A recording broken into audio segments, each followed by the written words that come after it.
Hello, Queens. Welcome to this week's edition of Jungle Juice.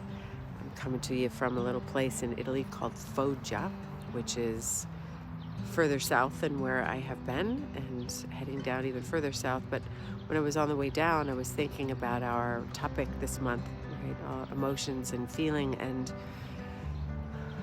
what I'm with today, and when I was thinking about you, what has come forward is one of those big waves that a lot of us deal with again and again is vulnerability, that deep vulnerability. And I was thinking about that as I'm traveling to places that I've never been, doing things I haven't done, driving a manual car, for example, on an autostrada.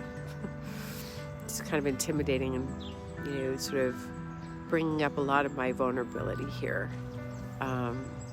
So when I sat with that, we were looking up the root, the etymology of vulnerability, and it's to wound, which is probably why so many of us are not wanting to be vulnerable, try to protect our vulnerability, try to avoid being vulnerable, and yet they say it's one of our greatest strengths. So this week's inquiry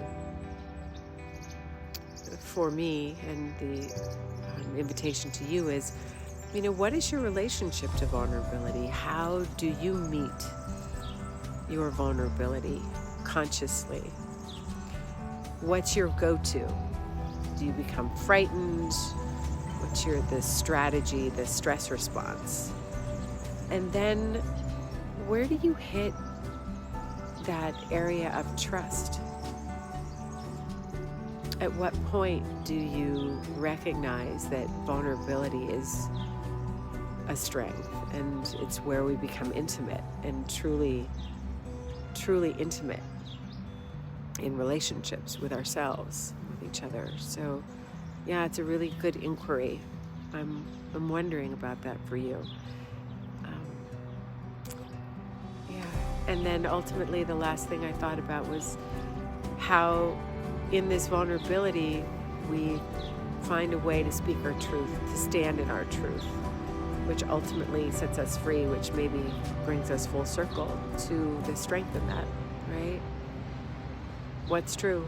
What just is true for you?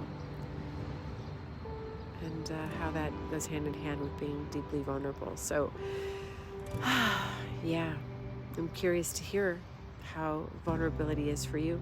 Sending you so much love from my heart to yours. Until next time, namaste.